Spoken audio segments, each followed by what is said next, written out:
After another pretty disappointed weekend for referees, the head of the referee operations, Crawford Allan, will step down at the end of the season. Welcome back to Folk Football, and we're going to dive straight into this article as the international break is upon us, folks, which means God knows how long we could have been dragging these 2 weeks, so I'm not looking forward to it. The Scottish FA can confirm that Crawford Allan will leave his position as head of referee operations at the end of the season.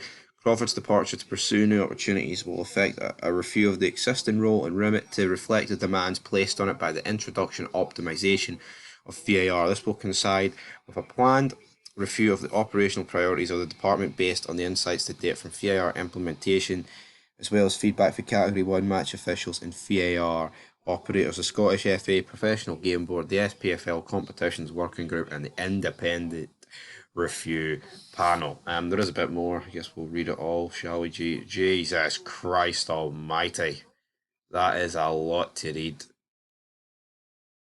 Before we get into it, you've got Ian Maxwell talking about it. I don't really care about Ian Maxwell. I know he's the Scottish FA chief. We'll probably get into Crawford Allan, what he thinks. But you look at the decisions that have happened this weekend. Shocking. That Motherwell one against Allan, it's not even against Allan, just because it's against Aberdeen. Like, how can you not give a penalty for the shinny, but then disallow a goal for the exact same thing? You can't have one or the other, man, and that's what they've done. It's just awful refereeing decision. Yeah, you know what? It's Motherwell Aberdeen. I do feel like that. If the old firm were involved, it would be way more blown up into out of proportion, right? But maybe that's what it needs to be. It's like these decisions don't get highlighted as much when the old firm aren't involved. We've seen with Hibs Aberdeen a couple of weeks ago, the most blatant handball ever, man. Hand moving towards the ball as it's getting whipped in, and they didn't give it. It's baffling. And you get Davy Marshall, as to quote Neil Warnock, tried to kill one of my players, manslaughter. It just doesn't really work. The refereeing has been shambolic. It really has been.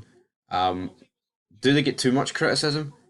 I think you could absolutely argue that they do, but that's not the problem. It's not completely out of order, the amount of question that goes into refereeing, because it is bad, right?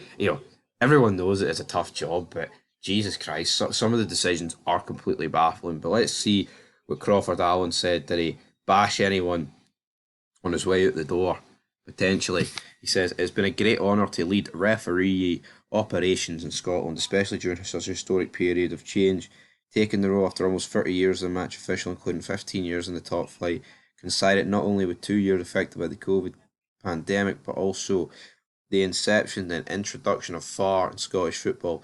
While there are refinements and improvements to be made to VAR, as there are in leagues across the world, it has taken monumental effort from my team at the Scottish FA and the match officials to have it embedded in the Premiership and Cup matches at Hampden Park. VAR is only one aspect of the role, albeit one that can overshadow the positive strides we've taken forward. I am grateful to my team for their support. I would also like to thank the wider team in referee operations for the professionalism, often 7 days a week, and the referee committee for their support and counsel. Above all, I would like to thank the match officials at all levels for their unwavering commitment to our national game." It's funny though, this isn't a Crawford Allan thing, but see when people leave these gimmicks, so to speak, these roles, they come out with these statements, and they just use words that they would never use. And I'm not gonna try and pretend that words like overshadow is out the reach of the general public. It's not, but it's all cookie cutter shite at the end of the day. It's all a load of pish, and it's words that mean nothing to us, because at the end of the day, it should be like, you know what, we fucked up in a lot of decisions. That's the real reason I'm stepping down. I like transparency. I like honesty, but yeah, you don't get that in the world. But till next time, Crawford Allan steps down.